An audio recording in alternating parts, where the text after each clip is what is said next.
우리는 지난주에 하나님께서 교회를 세우신 목적에 대해서 살펴보았어요. 주님께서 교회를 세우신 가장 중요한 목적이 무엇입니까? 물론 교리적으로는 교회는 하나님의 백성, 그래서 말씀을 들어야 교회가 됩니다. 또 교회는 또 그리스도의 몸이어서 성도가 그리스도 안에서 그리스도와 하나됨으로 성도가 하나 되는 과정들을 겪습니다. 또 교회는 성령의 전으로서 봉사해야 되고 섬겨야 되고 외임으로 살아가는 것이 아니라 하나님의 은혜를 힘입어 세상을 변화시키는 그 공동체입니다. 근데 이런 세 가지의 중요한 교회론이 있지만 동기, 주님께서 교회를 세우신 그 마음속의 동기는 따라서 해볼까요? 긍휼.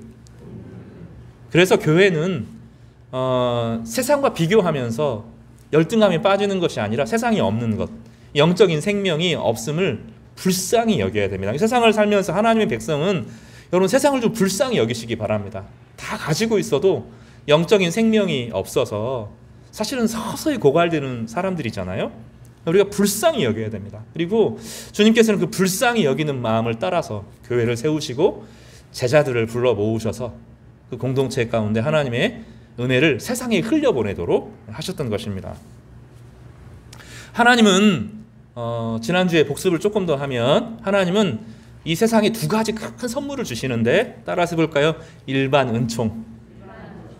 일반 은총은 자연, 법 이런 것들입니다. 문화. 세상의 모든 것 가운데 하나님이 아니 계신 것이 없기 때문에 세상의 모든 것들은 하나님의 선물입니다. 그런데 하나님은 교회를 통해서 이 특별 은총, 구원의 은혜, 십자가의 은혜, 죄사함의 은혜 이것을 주시는 거예요. 그러니까 세상 가운데 우리는 때때로 모든 것을 다 갖추지 못하도록 하시기도 해요. 우리가 너무 귀한 보석을 우리 마음속에 가지고 있기 때문에 선물을 주셨기 때문에 세상의 것들은 좀 덜 주시기도 합니다. 근데 진짜 성도들은 지금 우리가 예수님 안에서 받은 이 하나님의 자녀들은 축복, 죄의 용서의 경험, 성령의 오심, 죄의 씻겨짐, 영생의 복, 이 특별 은총이 얼마나 귀한 줄 알아요. 그래서 늘 이 세상과 비교해서 세상은 다 가지고 있는데 나는 없다라고 말하는 것이 아니라 세상에 아무리 많아도 나에게 있는 이 구속의 은혜, 하나님의 자녀됨의 축복은 그 누구와도 바꿀 수 없는 은혜인 것입니다. 그 고백이 우리 가운데 넘쳐나기를 바랍니다. 그럼 오늘 본문에서 이제 살펴볼 것은 긍휼만 가지고 되느냐 하는 거예요.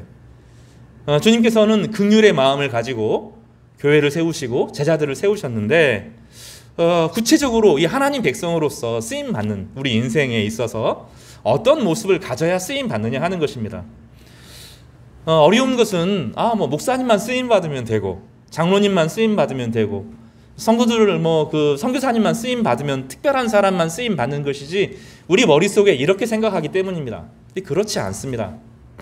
하나님의 백성들은 모두가 하나님의 손에 붙잡힌 바 되고 각각의 삶의 영역에서 가정과 직장에서 하나님께서 원하시는 삶을 살도록 하나님께서 원하시는 것입니다.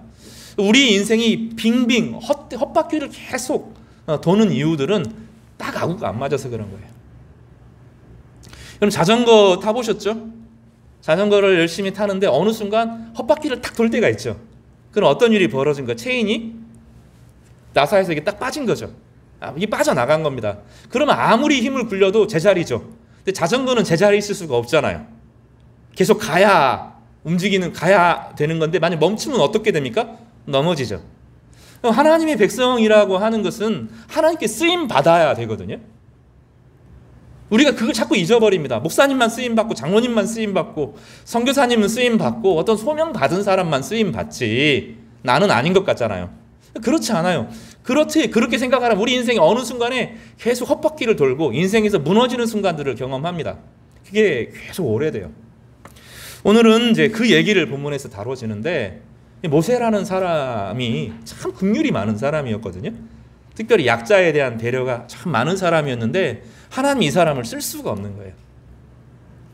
양면이 두 가지가 문제죠. 하나는 이스라엘 백성들이 하나님의 구원을 간절히 사모하지 않은 문제가 있습니다. 이게 가장 큰 문제고 또 하나님께서 모세라고 하는 사람을 사용하고 싶은데 모세를 쓸 수가 없어요. 도대체 어디에 문제가 있었는지 그리고 하나님께서는 우리로 하여금 모세를 통해서 어떤 인생을 살기를 원하시는지 살펴보기를 바랍니다. 많은 성도들이 쳇바퀴를 돌아요. 제가 보면 좀 알지 않아요? 쳇바퀴를 돕니다. 많은 성도들이 넘어져 있어요. 주님께서는 2023년을 시작하면서 일어나라, 빛을 발하라 그랬거든요. 그럼 주님께서 말씀하신 대로 도대체 어디서 무너졌는지, 왜 무너졌는지, 어떻게 해야 일어나는지를 말씀을 통해서 가르쳐주고 계신데, 오늘 말씀이 다시 자전거의 체인이 딱 꼬여지는 딱 만나는 그 시점, 그래서 하나님의 은혜가 부어질 때 그것이 힘이 잘 전달되어서 바퀴가 돌아가고 우리의 인생을 다시 아름답게 시작하는 그런 복된 시간이 되기를 주님의 이름으로 간절히 축복합니다. 첫 번째로 오늘 살펴볼 것은 신앙교육이 중요하다는 거예요. 오늘 우리는 모세라는 사람을 잘 알잖아요. 모세라는 사람은 이스라엘 사람들에게만 중요하지 않습니다. 특별히 예수님 시대에 모세는 너무너무 중요한 사람이었어요. 예수님 시대에 유대인들 숫자보다 유대인이 아닌 사람들이, 개종한 사람들이 더 많았습니다. 왜 그러냐면 성경이, 그리스 사람들이 성경을 헬라어로 번역을 했거든요. 자기를 과시하기 위해서 번역을 했어요. 번역을 하면서 이 모세의 그 성경의 이야기가 그리스 로마 시대 사람들에게 쫙 퍼진 거예요. 예전에 그리스 로마 사람들이 제일 좋아하는 영웅이 한 사람이 있는데, 허큘리스, 헤라클레스 이런 사람들은 신적인 존재라 사람이 막 좋아하기가 어려워요. 오디세우스 같은 사람인데 그 어려운 일들을 통과하면서 자기 고향으로 돌아오고 이 가정을 지키는 이 사람들이 너무너무 훌륭한 사람으로 각광을 받았습니다. 근데 성경이 헬라어로 딱 번역이 되고 나서 사람들이 성경을 읽게 됐죠. 성경을 신앙서적으로 읽은 것이 아니라 교양서적으로 읽게 되었습니다. 읽으면서 모세라는 사람을 보는데 아직까지는 본 적이 없는 그런 인물이에요. 그 어려움과 역경을 이겨내고 하나님께 쓰임받고 자기 백성을 막 건져서 이스라엘 백성들을 그 이집트에서 건져내고 이집트를 막 이기고 가나안 땅에 심고 이런 사람을 보니까 막 너무너무 대단한 거죠. 이 모세의 영향력으로 말미암아서 정말로 수백만 명이 개종했습니다. 우리는 그 사람의 신앙을 인정하지 않지만 성경에 나오는 헤롯 대왕 같은 사람 있잖아요. 그 사람도 사실 유대교로 개종한 사람이에요. 에돔 사람인데 개종하기도 했습니다. 모세의 인기가 대단하죠. 근데 모세의 이야기는 우리가 잘 아는 것처럼 어디서부터 시작됩니까? 한 가정에서부터 시작됩니다.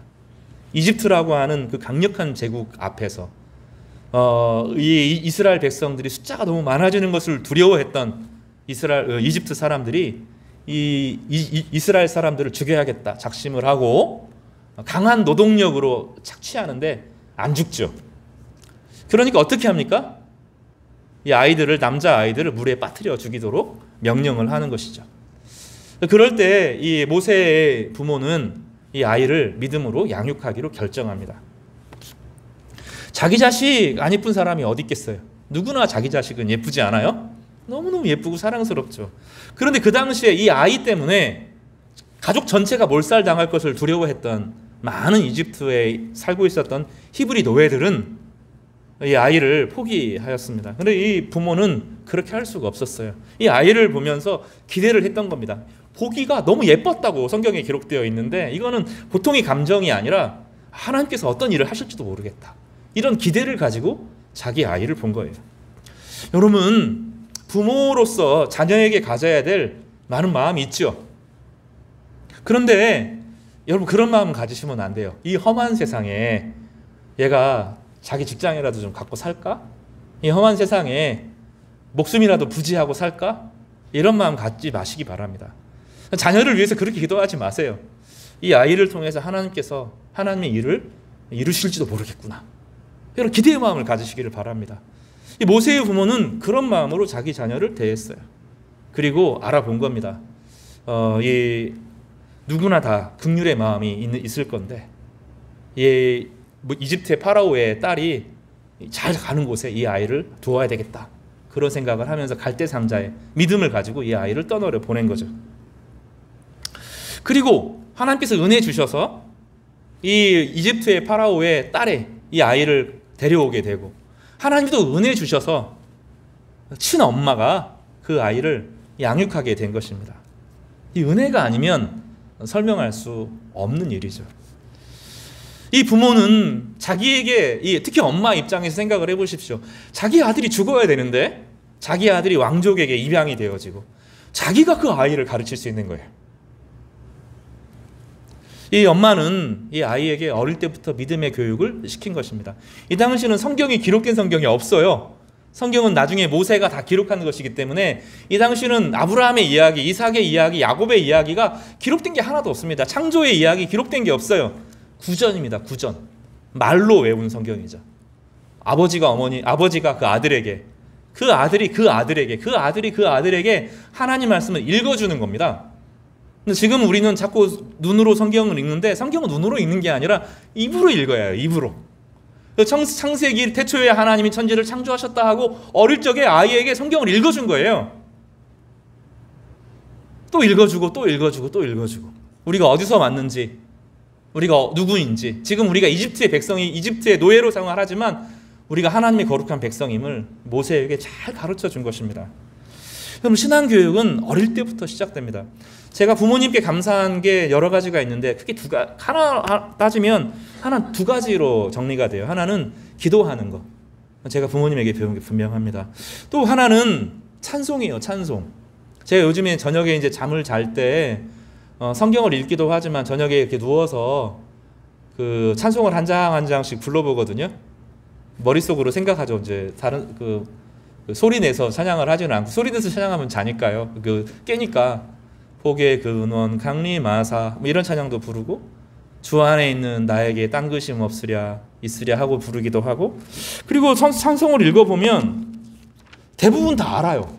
내 영혼의 햇빛 비치니 322장 세상에 헛된 신을 버리고, 찬송들을 알아요. 이게 참 귀하더라고요. 하나하나 불러보면서 은혜가 돼요, 저에게. 신앙은 교회가 가르치는 것은 2차 책임입니다. 신앙의 교육은 부모가 하는 겁니다. 부모가 자기 자녀를 향하여서 부모가 책임지고 가르치는 거예요. 근데 이제 양쪽이 다 믿으면 함께 상의해서 가르칠 수가 있는데 한 사람만 믿으면 그게 어려워요. 신앙을 가르칠 때 그 같은 신앙을 가져야 될, 이게 그렇게 권면하는 이유는 신앙이 서로 다르면, 또 안 믿으면 이게 다음 세대에게 복음이 증거되기 되게 어렵기 때문입니다. 되게 힘들어요. 이 엄마 입장에서는 지금 죽을 위기죠. 만약에 네가 히브리인인 것을 어린 아이에게 가르치다가 걸리면 어떻게 되겠어요? 근데 이 엄마의 마음속에 뭐가 있었습니까? 은혜가 있었습니다. 은혜가. 지금 내가 살아온 것이, 내 힘으로 된 것이 하나도 없음을 이 엄마는 알았던 거예요. 신앙의 교육은 어떤 이론이나 원리나 원칙, 방법보다 더 중요한 것이 무엇이냐면 두 가지인데요. 하나는 말씀을 읽어주는 겁니다. 말씀을 함께 읽고 함께 귀로 듣게 하는 것. 그래, 말씀을 소리내어서 읽게, 엄마가 늘 성경을 소리내서 읽는 소리를 어릴 때 듣게 하는 거예요. 또 더 중요한 것이 무엇입니까? 은혜가 있어야 돼요. 은혜가. 짜증내고 막 혼내고 막 이런 방식이 아니라 엄마가 하나님이 좋아서 나를 베푸신 하나님의 은혜가 얼마나 귀하고 소중한지 깊이 절감하는 것이 있어야 되는 거죠. 그러고 보면 사실 은혜가 아닌 게 하나도 없지 않아요? 옆에 함께 살아주는 아내, 말 안 듣기도 하지만 그래도 한 번씩 웃어주는 아들, 때로는 딸, 또 손자까지 막 이제 막 생기기도 하고, 옆에서 이 외로움이라는 게 되게 크거든요. 결혼하기 전에 이 가지고 있었던 사람들의 깊은 외로움들이 다른 걸로는 안 채워지잖아요. 가정을 이루면 채워지는 것들이 있거든요. 근데 그거를 사람들이 망각하면 큰일 나죠. 하나님께서 주시는 은혜가 너무 가정을 이루는 은혜. 또 성도들이 교회 왔는데 같이 있어주잖아요. 같이 기도해주고 같이 눈물 흘려주는 성도들이 내 안에 있어주는 것, 그것이 은혜지 않아요? 더 나아가서 하나님이 우리 아버지가 되시는 은혜.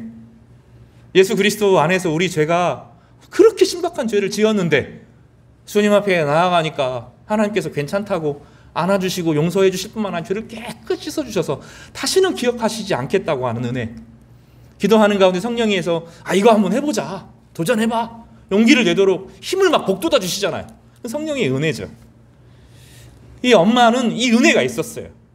모세의 엄마는 은혜가 있어서 은혜를 가지고 자기에게 아들을 주시고 자기 아들을 살려주시고 자기 아들을 살려주셔서 왕족이 되게 하시고 그리고 자기 친엄마로서 그 아이를 양육할 수 있도록 해주셨던 그 은혜가 이 엄마에게 있었던 것입니다.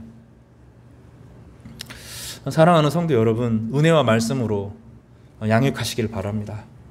지금 지금도 늦지 않았습니다. 나이가 들어서 안 들어요. 그렇다 하더라도 아이를 향해서 기도해 주시길 바랍니다. 이 아이가 먹고 사는 것 갖고 너무 걱정하지 마세요. 이 아이가 더 거룩해지도록 하나님의 손에 붙잡힌 바 되는 아이가 되게 해주십시오. 은혜의 아이가 되게 해주십시오. 하나님의 은혜를 아는 아이가 되게 해주십시오. 그러고 나면 하나님께서 그 모든 것을 더 하실 거예요. 그 아이의 먹고 사는 문제, 결혼하는 문제, 막 하나하나 꼴꼴꼴 그거 하지 마세요. 어느 순간 딱 접으시길 바랍니다. 제가 권면해요. 오히려 딱 놓고 다른 걸 가지고 기도하세요. 하나님, 이 사람이 목회자 이런 거 아니더라도 각자 자신의 삶의 영역에서 하나님께 손에 붙잡힌 바 되고 하나님의 손에 긍휼과 자비를 아는 아이로, 하나님의 거룩함을 아는 아이로, 하나님의 성령의 역사를 아는 아이로 자라게 해주십시오. 이렇게 간절하게 기도하시기를 바랍니다.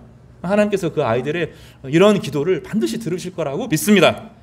이 아이는 그 기도 가운데 자란 것이에요. 말씀과 기도 가운데 이 아이는 자라났습니다. 그래서 이 모세에게 독특한 이제 그 성품들이 생겨나는데 2장 11절과 12절에 보면 하나는 장점이고 하나는 단점입니다. 무엇이냐면 이 장점 때문에 하나님께서 그를 훈련시키시기로 결심하세요. 히브리서에서 보면 이거를 극진하게 칭찬합니다. 여기 보면 2장 11절을 같이 읽어볼까요? 같이 한번 읽겠습니다. 출애굽기 2장 11절을 같이 한번 읽어보겠습니다. 시작. 모세가 장성한 후에 한 번은 자기 형제들에게 나가서 그들이 고되게 노동하는 것을 보더니 어떤 사람이 한 히브리 사람 곧 자기 형제를 치는 것을 본지라. 여기 보면 단어를 주목해 볼 필요가 있어요. 모세가 지금 장성했어요. 컸습니다. 이 히브리 사람들을 가리켜서 여기 이스라엘이라는 사람을 안 쓰죠. 원래 모세는 이스라엘 사람이잖아요. 그리고 과거에 보면 자기가 이스라엘 사람이라고 불렸거든요. 근데 여기 보면 안 나오는 단어가 쓰여져요. 뭐라고 하죠? 따라서 해볼까요? 히브리 딱 크게 한번 해보세요. 히브리라는 말은 천하다 그런 뜻이에요. 천하다.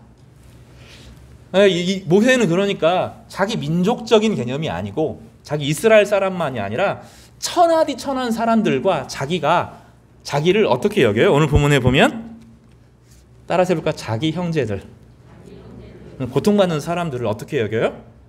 불쌍히 여김받고 노예로 사람 대우 받지 못하는 사람들을 향하여 어떻게 해요? 자기 형제로 여겨요. 여기 보면 또 한번 볼까요? 여기 고되게 노동하는 것을 여기 따라서 볼까요? 보더니. 본 거는 우리가 보는 거하고는 달라요. 보다 하는 것은 머리에서 떠나지 않는 겁니다. 머리에서 떠나지 않는 거예요. 좀 안 좋은 예를 쓰겠습니다. 저도 당구를 쳐본 적이 있어요. 조금 칩니다. 제가 그래서 좀 치는 줄 알고 옛날에 동서랑 명절에 한번 쳐봤는데 안 되더라고요. 물 50, 당구 치시는 분들은 알 겁니다. 50, 30, 50, 100 이렇게 가잖아요. 한 50이나 치는 것 같아요. 근데 제가 예전에 대학교 때 당구를 좀 쳐본 적이 있어요. 그때 좀 따라다니기도 하고 막 그랬는데 저는 안 되더라고요. 이게 어떻게 되는지 몰라서. 근데 머릿속에 얼마 치지도 않았는데 머릿속에 눈을 감았는데 공이 이렇게 굴러가고 저렇게 굴러가고 이열이 되더라고요. 조직 씨 좋아하시다 너무 웃으시는데 그렇게 되잖아요. 뭔가 좋아하면 골프 치는 사람들은 하루 종일 그 생각만 한대요. 골프 여러분 하지 마세요. 왜 하지 말라고 하냐면 못 빠져나올 겁니다. 그렇게 재밌다 그래요. 그러니까 어느 것에 빠지면 그 생각밖에 안 나는 겁니다. 사랑에 빠지면 그 사람밖에 생각이 안 나잖아요. 이 보았다라고 하는 것은 마음이 쏠렸다 그런 뜻입니다. 하루 종일 그 사람들 생각만 나는 거예요. 히브리서에서는 이거를 뭐라고 표현하냐면 자기 백성 예수 그리스도의 고난 당하는 것을 자기의 고난으로 여겼다 이렇게 여깁니다. 이 본문이 되게 중요해요. 이것을 뭐라고 부르냐면 따라서 볼까요? 한마디로 긍휼. 모세에게 긍휼의 마음이 있었어요. 고난 당하는 백성들을 향한 긍휼. 누구 때문에? 엄마 때문에. 우리가 하나님 백성이다. 하나님 백성으로 아름답게 부름 받았는데 이렇게 되었다. 그리고 민족적인 것뿐만 아니라 히브리, 불쌍한 사람, 불가촉 천민, 가난한 사람, 버려진 사람들에 대한 마음이 막 극률한 마음이 넘쳐난 것입니다. 자녀들을 가르칠 때 이 마음이 잘 보존되도록 가르쳐야 돼요. 경쟁에서 얘기해야 된다. 여러분 지금은 이제 그거 안 됩니다. 인공지능이 지배하는 세상에서 경쟁으로 되지를 않습니다. 지금 필요한 것은 마음이에요. 마음입니다. 마음을 깊이 이해할 수 있는 사람, 그 사람이 지도자가 되고 그 사람이 리더가 되는 겁니다. 재능은 이제 별 의미 없어요. 어떤 외적인 인텔리적인 그런 거는 이제는 잘 지나간 겁니다. 진짜 중요한 것은 마음이에요. 마음. 모세에게 그 마음이 있었습니다. 하나님께서 정말 원하는 것, 긍휼의 마음, 불쌍히 여기는 마음. 사람을 볼 때 그 사람이 잘나는 걸 보면, 우리 좀 뛰어난 사람, 나보다 더 잘나는 사람, 또 잘하는데 나만 못 섞이는 것 같은 그런 상황이 될 때가 있지 않아요? 그럴 때 뭘 가져야 됩니까? 저 사람들이 없는 나만의 생명력, 예수께서 나를 구원하셨다는 은혜, 내가 하나님의 자녀가 되었다는 은혜, 나는 모르지만 나는 하나님의 말씀을 알고 있다는 그 놀라운 이야기, 창조의 역사를 알지만 종말의 끝을 알고 있는 이 하나님의 비밀을 알고 있는, 이 얼마나 대단한 거예요. 그러니까 그런 곳에서 막 위축되고 처져 있고 막 이러지 마시고, 뭐 좋은 차 막 타는 사람들 앞에서 위축되지 마시고 불쌍히 여겨야 돼요. 불쌍히. 이 불쌍히 여기는 마음이 가난한 사람들에게 쏟아져 내린 거죠. 그래서 이 보았다, 이 보았다라는 단어가 예수님의 사역에서도 정말로 중요하거든요. 보는 거예요. 보는 거. 눈과 눈을 마주치고 깊이 묵상하고 깊이 인식하고 그의 상황과 사정을 충분히 살피는 겁니다. 그래서 함부로 말하지 않는 거예요. 충분히 생각해서 그 마음에서 떠나지 않는 것. 그 사람을 오래 생각하고, 그래서 그것이 기도로 나아가는 것. 이것이 하나님께서 우리 가운데 정말로 원하시는 중요한 자질입니다. 모세에게 그 자질이 있었어요. 성도 여러분, 우리 안에 다 그 마음이 있어요. 인간이 하나님의 형상으로 만들어졌기 때문에 그 마음을 다 가지고 태어납니다. 죄성에 의해서, 세상의 문화에서 막 씻기고 이게 다 마모되고 감춰져 있고 억압되어 있어요. 그리고 하나님께서 이 마음을 회복시켜 주셔야 되는데, 이거는 성령이 아니고서는 불가능합니다. 말씀이 아니고서는 불가능해요. 그리고 이 긍휼의 마음이 회복되어지지 않으면 하나님 못 쓰십니다. 실제로 쓰기가 어려워요.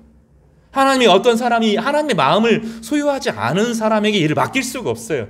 정의는 정의인데 칼 같은 정의는 하나님 쓸 수가 없어요. 정의롭게 하면 하나님이 당장 심판하시지 않겠어요?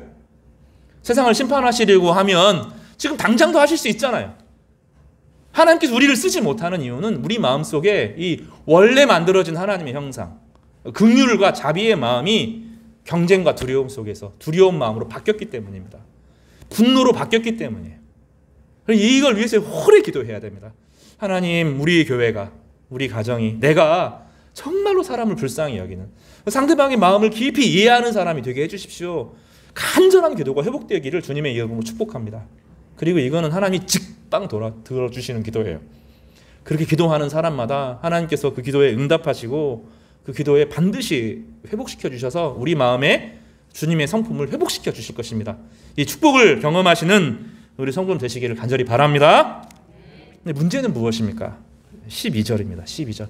우리 12절을 같이 한번 읽어보겠습니다. 시작. 좌우를 살펴 사람이 없음을 보고 그 애굽 사람을 쳐 죽여 모래 속에 감추니라. 여기 보면 사람을 의식해요. 사람이 있을 때 하고 사람이 없을 때 행동이 달라요. 주님께서는 이 외식하지 말라고 이야기하면서 금식, 기도, 구제에 대해서 사람에게 의식하지 않도록 요청하셨어요.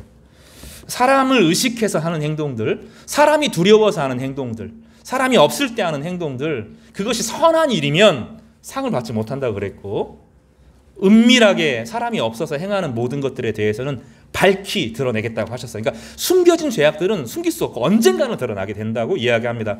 차라리 세상에서 드러나는 게 낫습니다. 세상에서 쪽팔리는 게 낫습니다. 나중에 하나님 앞에서 낱낱이 회개하지 않은 죄들이 까발려질 텐데, 저는 그게 참 다행이라고 생각해요. 우리 인간은 산 것을, 살았던 모든 인생에 대해서 그냥 없어지지 않습니다. 무게가 재어져요. 가격이 나가게 됩니다. 사람의 가치는 거기에서 오는 거죠.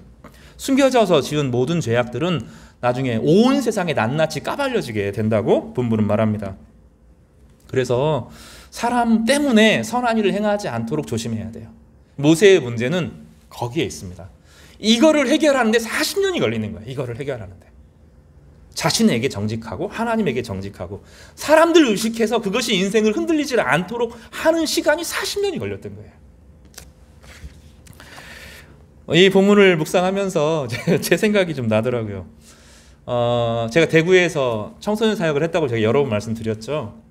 청소년 사역을 한 3박 4일 준비하기 위해서 2달간 준비합니다. 교사들이랑 말씀 공부도 하고 기도도 하고 찬양팀도 준비하고 특별 활동도 준비하고 어떻게 하면 이 3박 4일 동안 아이들이랑 특별한 시간을 보낼까. 그래서 3박 4일 동안 막 말씀도 하고 기도도 하고 찬양도 하고 막 하죠. 막 정말 천국에 온 것 같아요. 그렇게 찬양과 기도와 말씀과 사랑 가운데 훅 잠기면 저도 교사들도 학생들도 막 너무너무 좋아서 막 방방 뜨고 진짜 기쁘게 그 시간을 보내요. 그 시간이 다시 돌아왔으면 좋겠다는 생각이 가끔 들기도 해요. 그리고 끝나고 나서 이제 돌아옵니다.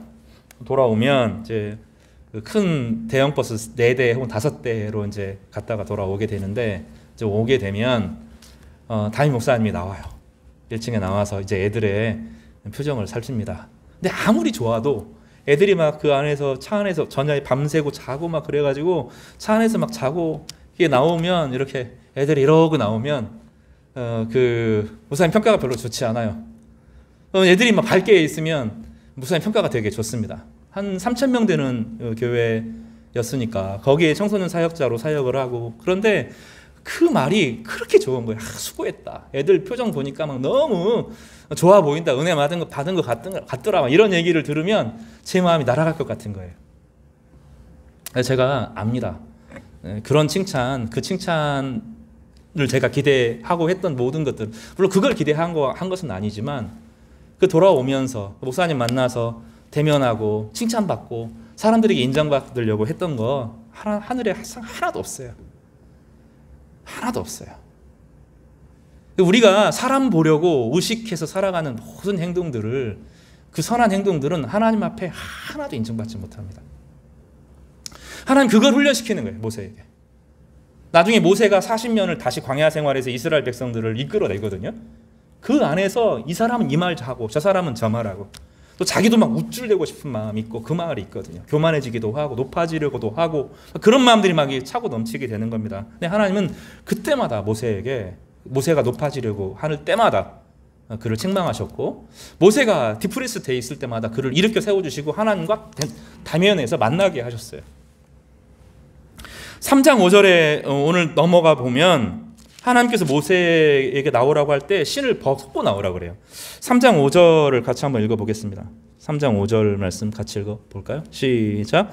하나님이 이르시되 이리로 가까이 오지 말라. 내가 선 곳은 거룩한 땅이니 내 발에서 신을 벗으라. 하나님 모세가 좋았다고요. 긍휼의 마음이 있고 자비의 마음이 있고 오랜 시간 버려진 존재잖아요. 하나님 모세를 가까이 하고 싶은데 안 된다는 거예요. 지금 과거를 정리하고 자신의 신발을 벗지 않으면 하나님이 너무 좋지만 그를 만날 수 없다는 거예요. 이게 하나님의 이중성이잖아요. 하나님 너무 좋으신 분이고 우리를 너무너무 사랑하시지만 하나님이 우리를 거룩하게 하시는 과정을 겪기를 원하시는 거예요.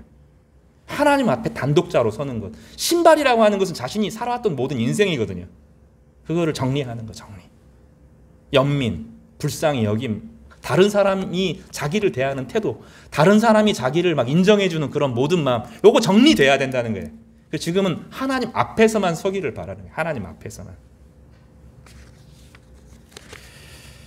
이게 참 어렵습니다. 이게 안 쉬워요.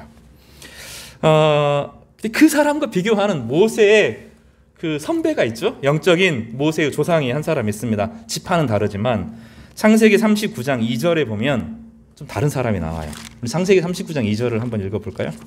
창세기 39장입니다.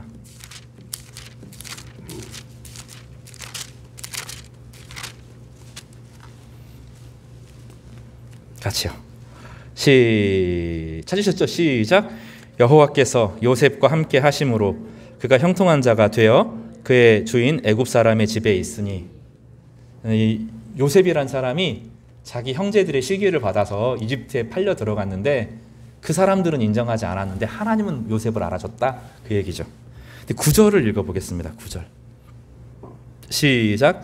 이 집에는 나보다 큰 이가 없으며 주인이 아무것도 내게 금하지 아니하였어도 금한 것은 당신뿐이니 당신은 그의 아내임이라. 그런즉 내가 어찌 이 큰 악을 행하여 하나님께 죄를 지으리까? 아무도 없어 지금. 요셉이 잘생기고 청년이고 막 성실하고 멋있어 보이니까 보디발이라고 하는 요셉의 주인의 아내 되는 사람이죠. 아내 되는 사람이 요셉을 꼬드깁니다. 보는 사람 없어. 아무도 안 봐. 내가 너 좋아해. 우리 데이트하자. 거절하죠. 어떻게 거절합니까? 주인 이야기를 먼저 합니다. 주인이 아무것도 금하지 않았지만 당신뿐이다. 주인은 나에게 은혜를 베풀었는데 내가 주인을 배신할 수 없다. 그런데 동기가 나와요. 동기가. 그런즉 따라서 해볼까요? 그런즉 내가 어찌 이 큰 악을 행하여 하나님께 죄를 지으리까? 요셉에게 중요한 건 누구예요? 하나님이에요. 모세와 요셉이 여기서 갈라지죠. 이거 바꾸려고 하나님께서 40년 기다린 거예요. 물론 요셉도 바로 즉각적으로 한 것이 아니라 이 지하 감옥의 깊은 연단을 거칩니다.